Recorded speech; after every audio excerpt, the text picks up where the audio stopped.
My name is Gavin Evans, and this is my ranking of Christopher Landon's filmography from worst to best. And this video will have spoilers, so there's your warning. But I like Christopher Landon. I think he's a fun director. I like how his movies have interesting premises. I like how his movies have a comedic edge to them.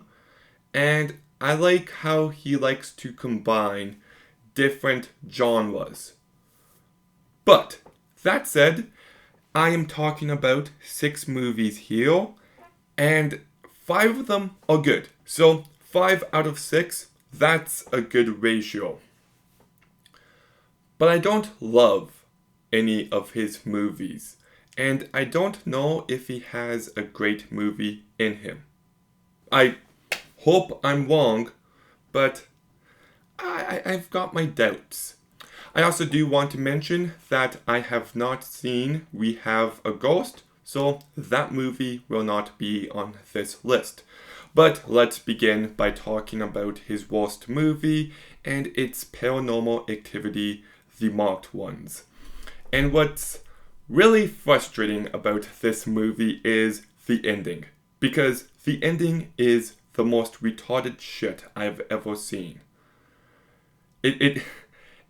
These characters time travel to the end of the first movie, and it turns out that when Katie is yelling to Mika, it's because these kids are in the kitchen, and then Katie kills Mika. Like, it's infinitely scarier if you don't have a clue, but the fact that they decided to answer a question that shouldn't have been given with the most retarded answer is such a piss off. Like, who could have possibly thought that this was a good idea? It's so obviously not. So the ending of this movie really pisses me off. For the rest of the movie, it's just really bland and boring. I appreciate the attempt at doing something different here, but in its execution, it just fails. So because of that, it's number 6. But now we get to the good ones, and his 5th best movie is Freaky. And the best part about this movie is Vince Vaughn, because he can be really scary and menacing one second, and then really funny the next. He carries this movie so incredibly well, and I just love the premise of a body swap slasher film. And on top of that, the movie can be quite brutal, it can be funny, and there's some stakes.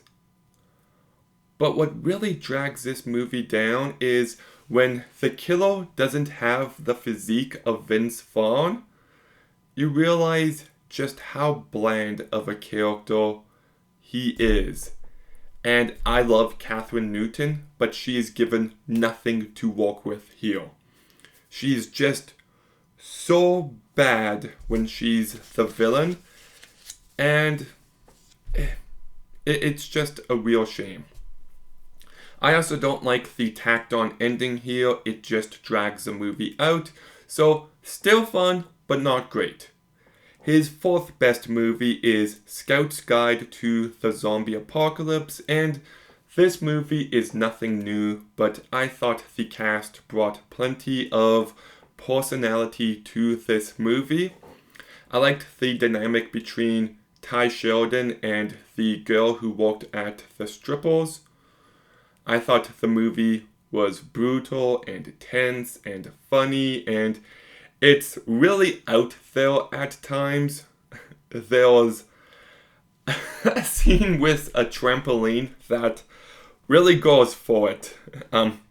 Likes. But in all honesty, it's a good time. I feel like everybody hates this movie, but I enjoy it. his third best movie is Drop, and I thought the cast did a good job. I really like the premise. It reminded me of Red Eye and Nonstop and The Commuter.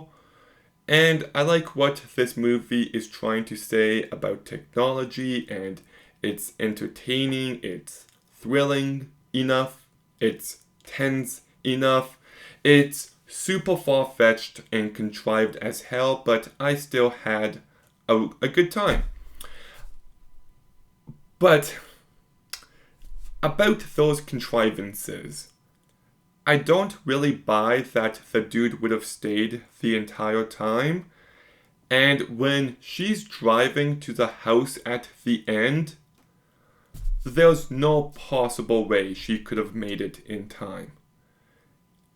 And how did the son survive from under the bed? How? So it kind of drops the ball on a few things there. What else? The editing at the start of the movie was absolutely abysmal. But that said, weirdly enough, I actually think this is Christopher Landon's best directed movie. There are some really cool, stylish touches throughout. And the waiter annoyed the shit out of me. He was trying way too hard. I do like the performance of the villain because, if I'm being honest, I was caught off guard. He seemed like a genuine good guy, and the fact he turned out to be evil made the character stand out. So yeah, it's a bit messy here and there, but it's a solid thriller. Then we've got Happy Death Day, and Jessica Roth is a real discovery here. She carries this movie so incredibly well, and she is so funny and charming and likable, and she elevates this movie in every sense. And the fact that she hasn't been in anything major since, except that Boy Kills World movie, is baffling. What the hell? Because she is so good here. I like the Groundhog Day meets the slasher movie genre. That's done well. It's entertaining, it's funny, it's just a total blast of a movie that you could watch in any mood. But that said, it does get rather messy at times, especially near the end. And like the mystery itself isn't really all that compelling.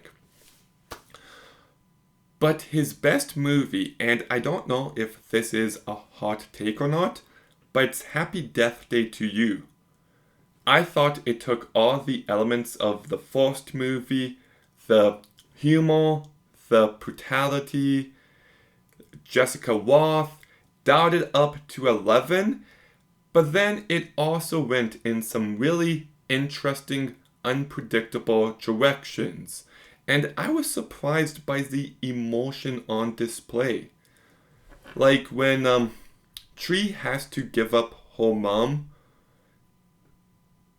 in order to go back, it hit me in the feels. And the whole idea that this mom isn't her mom. Like, I don't know how well planned out these movies were, but it retroactively makes the first movie better as well. And I just love how crazy this movie is. Oh shit, who is it? The one scene where the girl pretends to be blind is awful, but I still really enjoyed this movie. And that montage of Tree killing herself set to Hard Times by Paramore is just pitch perfect. It's so good. And once again, Jessica Roth is just so good here. Hollywood, what the fuck are you doing? What the fuck? So yeah, this movie just really works for me. I have a blast, so that's why it's number 1. But what's your ranking of his filmography? Let me know in the comments down below. Make sure you like, comment, subscribe. Stay tuned for more videos soon. And Gavin,